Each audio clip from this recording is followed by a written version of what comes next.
예수님의 이름으로 간절히 기도합니다. 아멘. 저녁에 드리는 기도를 함께 드리겠습니다. 수요일 저녁에 드리는 기도를 함께 드리겠습니다. 함께 기도하겠습니다. 오늘 하루의 끝을 맞이하는 이 시간 주님께 감사드립니다. 주님께서 창조하신 것으로 아름다움과 경이로움을 느꼈습니다. 자비로운 주님, 이 시간 제게 임재해 주셔서 제 마음과 생각을 주님께서 주시는 평안으로 붙들어 주옵소서. 예수 그리스도의 이름으로 기도합니다. 아멘. 우리 함께 하나님 말씀을 같이 보겠습니다. 베드로전서 4장 7절부터 11절까지 말씀입니다. 베드로전서 4장 7절부터 11절까지 말씀입니다. 신약성경 책 381쪽 또는 382쪽 되겠습니다.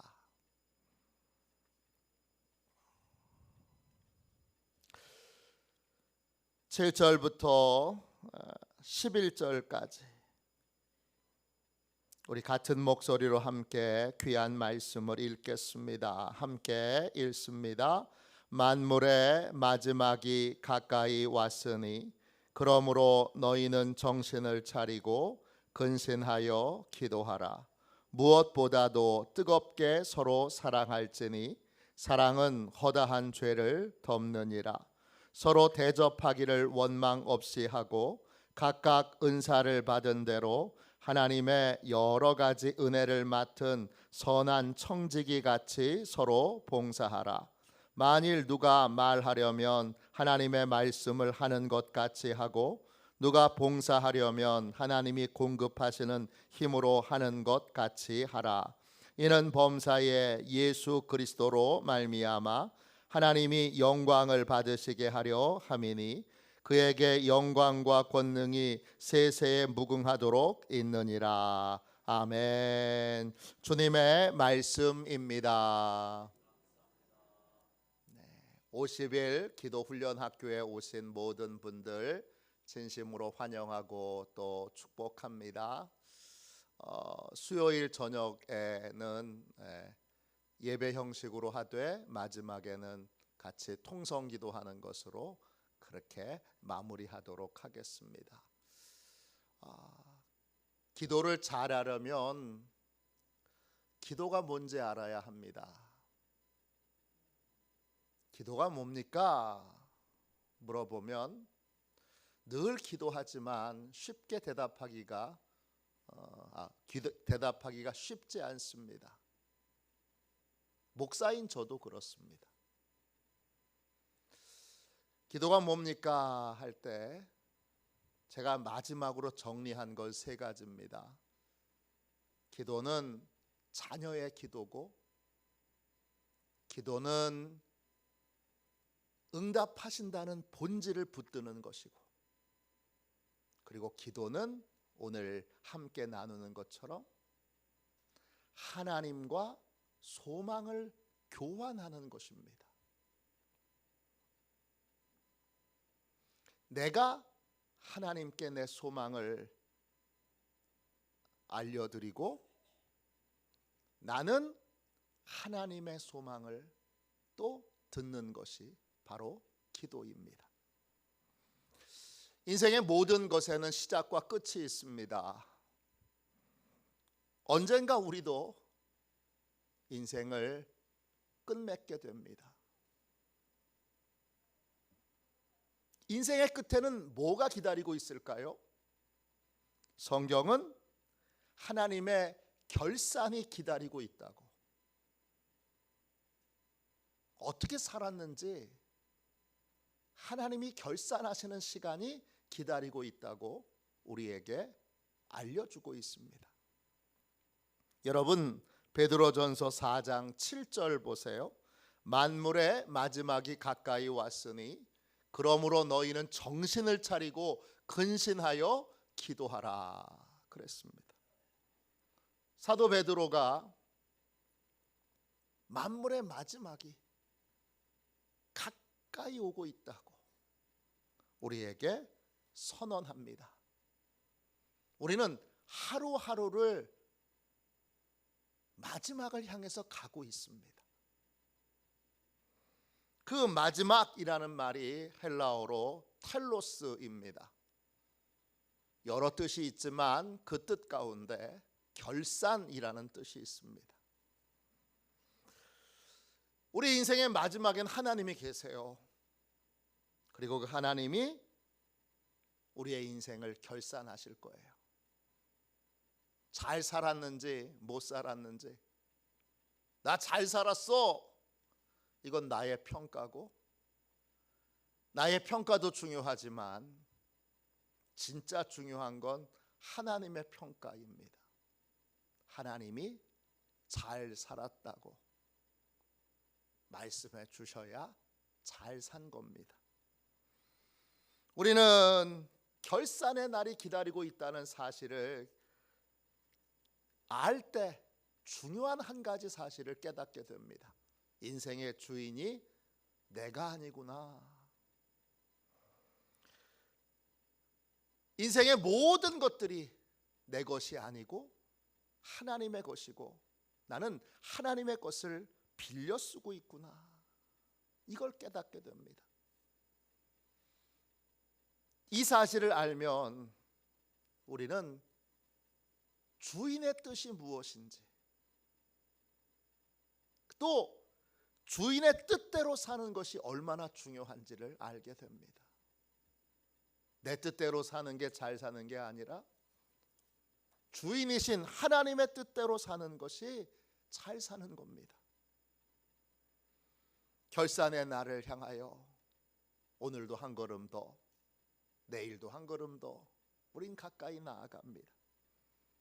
그 결산의 날에 하나님이 주인의 뜻대로 인생의 시간을, 인생의 물질을, 인생의 재능을 썼는지를 확인하실 텐데, 이 결산의 날이 다가올수록 우리는 정신을 차려야 합니다. 정신을 차린다는 게 뭔가요? 정신을 차린다는 말이 헬라어로 소프로네오입니다.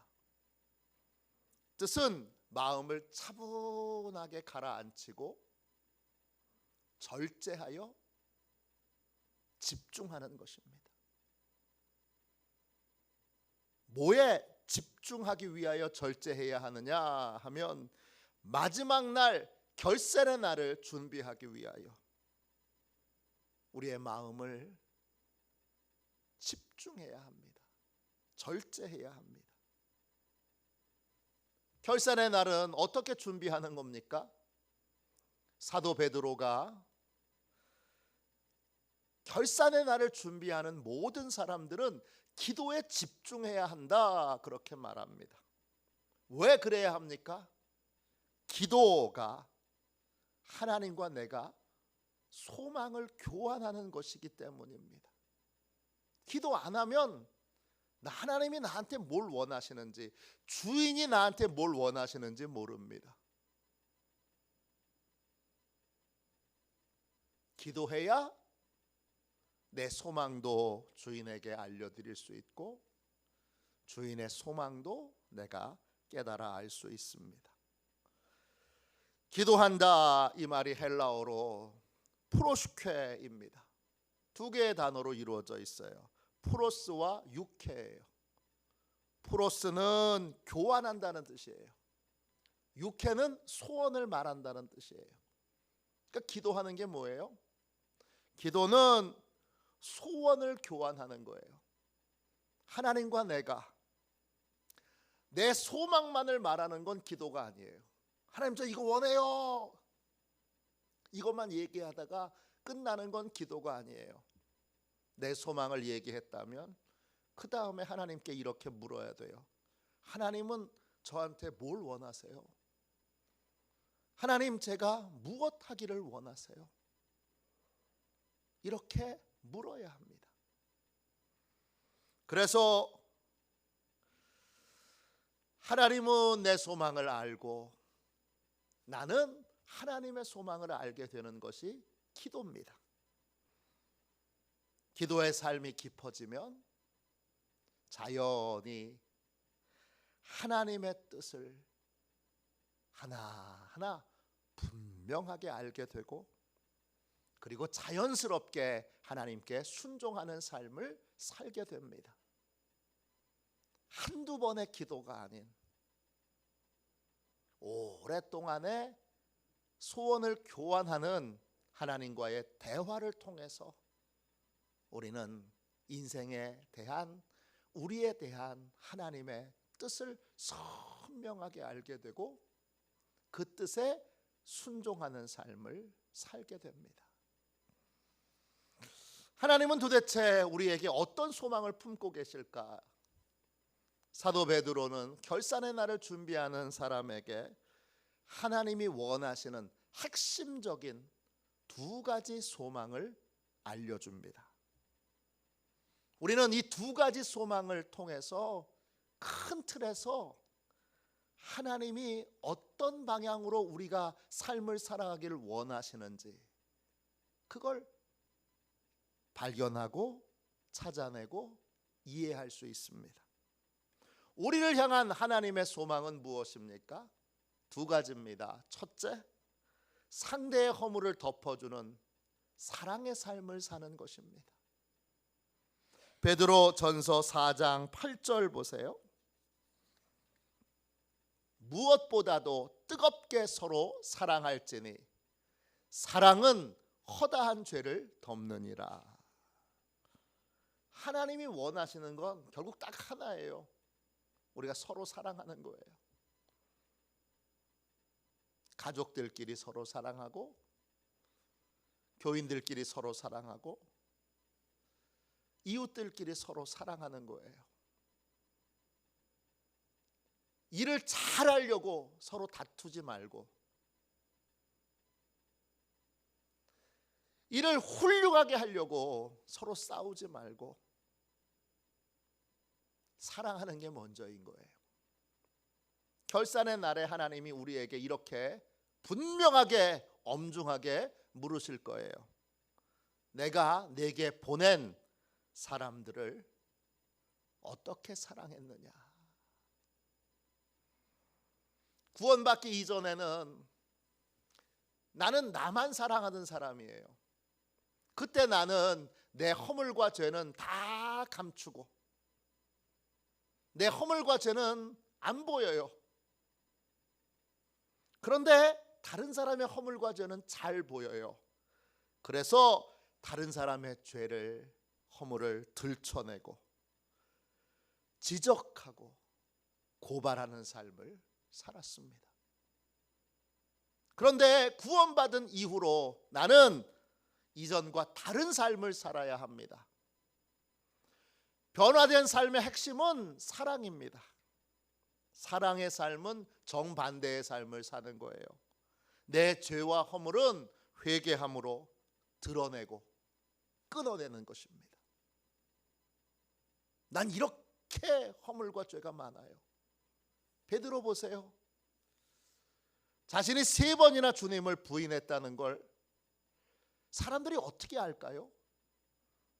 베드로가 설교할 때마다 자백한 것입니다. 여러분 저를 신령하게 보시는데 저 이렇게 허물과 죄가 많은 자격 없는 사람입니다. 그걸 고백한 거예요. 그리고 남의 허물과 죄는 덮어주고 감싸주는 삶을 사는 거예요. 정반대의 삶을 사는 거예요. 이럴 때 우리의 삶에 은혜가 흐르게 됩니다. 우리가 죄사함 받은 건 다 십자가의 은혜 덕분입니다. 우리는 은혜 가운데 머물러 있어야 되고 늘 은혜가 부어지는 삶을 살아야 되고 우리의 삶을 통해 은혜를 공급해야 합니다. 마귀는요, 죄를 드러내고 폭로하는, 그리고 정죄하는 일을 합니다. 그래서 마귀의 이름이 참소하는 자입니다. 예수님은 우리의 죄를 조용히 짊어지시고 십자가에서 우리 대신에 벌을 받으셨습니다. 내가 너 때문에 벌 받았어, 그러지 않으셨어요. 야, 내가 네 죄와 허물을 뒤집어 쓰고 벌 받을 때 얼마나 힘들었는 줄 알아? 그렇게 나타내시지도 않아요. 그냥 조용히 우리를 대신해서 벌을 받으셨어요. 우리도 주님께서 행하신 사랑의 길을 조용히 따라가야 합니다. 그게 우리를 향한 하나님의 소망입니다. 우리를 향한 하나님의 뜻 두 번째는 뭡니까? 청지기 정신으로 베풀고 봉사하는 삶을 사는 것입니다. 베드로전서 4장 여러분 9절부터 11절 가운데 9절 10절만 보겠습니다. 서로 대접하기를 원망 없이 하고 각각 은사를 받은 대로 하나님의 여러 가지 은혜를 맡은 선한 청지기 같이 서로 봉사하라. 내 인생의 모든 것들이 다 하나님이 주인이신 것을 알게 되면 우리는 청지기의 삶을 살아야 합니다. 청지기는 주인의 것을 맡아서 관리하는 사람입니다. 청지기에는 선한 청지기와 악한 청지기가 있습니다. 선한 청지기는 내 모든 소유를 내 것이 아니라 하나님의 것이라는 걸 인정하는 사람입니다. 다 하나님의 것이니까 무엇이든지 하나님의 뜻대로 써야 한다라는 결론이 내려진 인생, 그 인생이 선한 청지기 인생입니다. 이런 분들에게는 하나님이 한 말씀만 하시면 됩니다. 주께서 쓰시겠다 하라. 주님의 뜻입니다.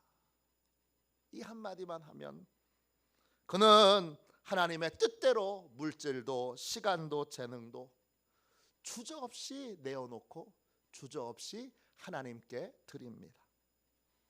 반면에 악한 청지기는요, 하나님의 것을 자기 것으로 여깁니다. 그래서 하나님의 뜻을 알고도 하나님의 뜻대로 쓰는 걸 주저하고 미룹니다. 그리고 하나님의 것을 자기 뜻대로 사용합니다. 하나님은 하나님이 주신 모든 것들을 사랑을 위해서 사용하기를 원하세요. 그래서 그 사랑의 대표적인 행위가 뭐냐 하면 대접하는 겁니다. 서로 대접하기를 원망 없이 하고 그랬어요. 그 대접한다는 말이 헬라어로 필로제노스예요. 이 말은 두 개의 단어로 이루어져 있어요. 필로스와 그 다음에 제노스예요. 필로스는 친구로 여긴다는 뜻이고, 그리고 제노스는 외국 사람 또는 손님을 의미합니다. 대접하는 건 뭐냐 하면 외국 사람이나 또는 손님들을 친구처럼 받아들이는 거예요. 그래서 식사를 대접하고 또 잠자리를 제공하고 옷을 주고 또 같이 친구처럼 대화도 나누고 또 안내도 하고, 이 모든 것들이 다 대접하는 거예요. 이런 대접을 할 때 어떤 사람은 사랑으로 합니다. 또 어떤 사람은 불평과 원망으로 합니다. 대접하는 것 그 자체가 너무 귀한 일이고 그거 하는 것 자체가 다 믿음의 사람이 하는데, 믿음의 사람이 그것을 행할 때 어떤 사람은 사랑으로 하고 어떤 사람은 원망과 불평으로 합니다. 원망과 불평으로 하는 사람, 왜 원망하고 왜 불평합니까?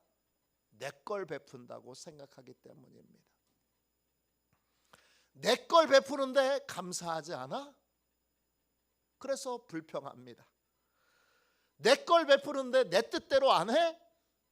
그래서 원망합니다. 불평과 원망의 원인은 내 가진 모든 것들이 하나님의 것이라는 걸 잊어버렸기 때문입니다. 그러므로 우리는 사랑을 베푸는 순간에도, 대접하는 순간에도 내 모든 것이 하나님의 것임을 잊지 말아야 합니다.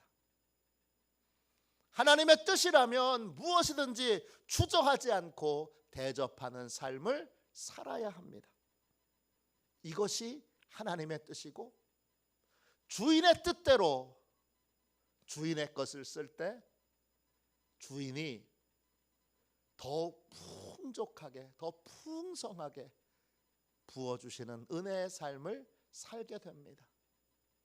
인색하여, 그래서 주인의 뜻대로 쓰기를 그렇게 거부하면, 여러분, 인색하다는 건 아끼는 거잖아요. 아끼면 잘 살아야 되는데 성경에 뭐라고 말했느냐? 인색하여 더욱 궁핍하게 된다 그랬어요. 왜 궁핍하게 되죠? 하나님의 공급이 끊어졌기 때문입니다. 반면에 하나님의 뜻대로, 주인의 뜻대로 쓰는 자에게는 하나님이 신뢰하셔서 계속 축복과 은혜를 풍족하게 부어주십니다. 그래서 쓰고 베풀어도 더욱더 넉넉하게 되는 이유가 여기에 있습니다. 그리어 목사님께서 쓰신 책 기도 먼저라는 책에 나 같은 죄인 살리신 찬송가 305장의 가사를 쓴 존 뉴턴의 노년의 이야기가 나옵니다. 노년의 뉴턴 목사님은 친구에게 이런 편지를 썼습니다. 그는 60년 동안 자신의 내적인 약함을 구원해달라고, 치료해달라고 간절히 기도했는데 하나님이 응답하시지 않았다고 고백합니다.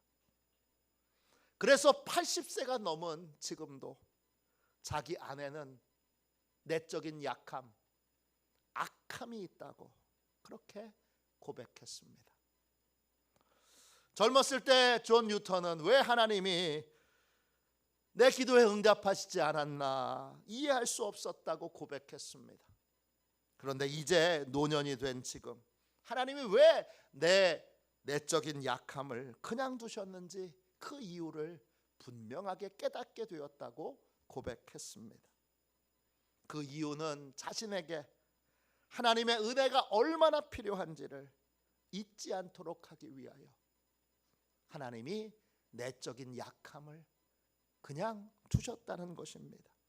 그 내적 약함 덕분에 하나님의 은혜를 간절히 구할 수 있게 되었고, 은혜가 필요한 모든 사람들을 잘 이해할 수 있게 되었고, 그들을 잘 도울 수 있게 되었다고 고백했습니다. 하나님은 우리와 우리의 소망과 다르게 응답하실 때가 있습니다. 우리는 이걸 원하는데 하나님은 다른 소망을 가지고 계십니다. 다른 소망을 가지고 계실 때 하나님은 다르게 응답하십니다. 응답을 안 하시는 것이 아니라 다르게 응답하십니다. 다르게 응답하시는 이유는 그게 우리에게 더 유익하기 때문입니다. 하나님께서 우리의 안에 약한 모습을 두신 이유, 깊이 사랑할 수 없는 연약함, 원망과 불평하는 연약함, 자신의 자랑을 드러내는 연약함, 사람들에게 인정받으려는 연약함, 이거 다 제 안에 있는 겁니다. 이걸 하나님이 즉시 고쳐주시지 않고 그냥 두시는 이유는 그 연약함 덕분에 하나님의 은혜를 더 간절히 구하고 하나님의 은혜를 더욱 간절히 의지하는 삶을 살게 되기 때문입니다. 기도는 하나님과 소망을 교환하는 것입니다. 기도를 통해 우리는 하나님의 뜻을 알게 되고 하나님의 뜻을 따라 삶을 살게 됩니다. 이런 기도의 삶을 꾸준히 깊이 있게 살게 될 때 우리는 결국 주인이신 하나님을 기쁘시게 하는 삶을 살게 되고 결산의 날에 잘하였도다 착하고 충성된 종아, 그렇게 칭찬받는 삶을 살게 됩니다. 기도는 나를 향한 하나님의 소망을 아는, 하나님의 뜻대로 삶이 고쳐지는 유일한 복된 통로입니다. 한꺼번에 다 해결받으려고 하지 말고 하나님과 소망을 교환하는 깊은 기도의 삶을 통하여 더 깊은, 더 풍성한 그러한 하나님의 은혜를 누리시는 저와 여러분이 되시기를 주님의 이름으로 축원합니다.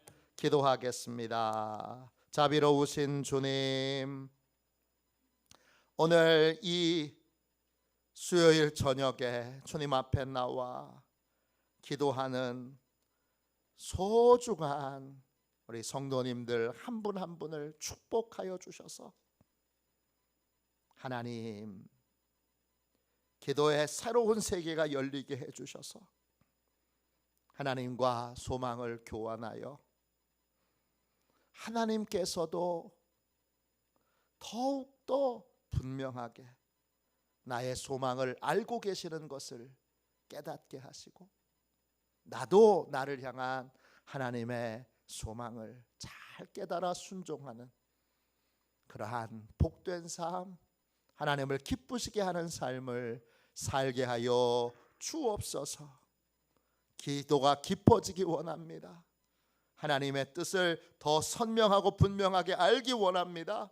하나님이 기뻐하시는 복된 삶을 사는 주여 우리 시온의 가족들이 다 되게 하여 주옵소서. 후회 없이 뜨겁게 사랑하게 하여 주시고 주여 주저없이 하나님의 것을 대접하는데 기쁨으로 사용하는 저희 모두가 되게 하여 주옵소서. 거룩하신 예수님의 이름으로 간절히 기도하옵나이다. 아멘. 주기도문 하겠습니다. 하늘에 계신 우리 아버지, 아버지의 이름을 거룩하게 하시며 아버지의 나라가 오게 하시며 아버지의 뜻이 하늘에서와 같이 땅에서도 이루어지게 하소서. 오늘 우리에게 일용할 양식을 주시고 우리가 우리에게 잘못한 사람을 용서하여 준 것 같이 우리 죄를 용서하여 주시고 우리를 시험에 빠지지 않게 하시고 악에서 구하소서. 나라와 권능과 영광이 영원히 아버지의 것입니다. 아멘. 함께 드리는 기도를 같이 드리겠습니다. 기도가 없으신 분들은 손 드시면 드릴 수 있도록 하겠습니다. 다 있으시죠? 함께 드리는 기도 같이 드리고 우리 통성으로 오늘 주님이 주신 은혜를 붙들고 기도하도록 하겠습니다. 우리 함께 기도하겠습니다. 우리와 교제하길 기뻐하시는 하나님, 기도할 때마다 내 소망만 구하지 않고 하나님의 소망도 구하여 듣게 하소서. 기도를 통해 하나님의 뜻을 아는 사람이 되게 하시고 하나님의 뜻이 이루어지도록 순종하는 삶을 살게 하소서. 예수님의 이름으로 기도합니다. 아멘. 우리 두 손 들고 함께 주님 3번 부르짖어 간절히 하나님 앞에 기도하겠습니다. 기도합니다. 주여, 주여, 주여.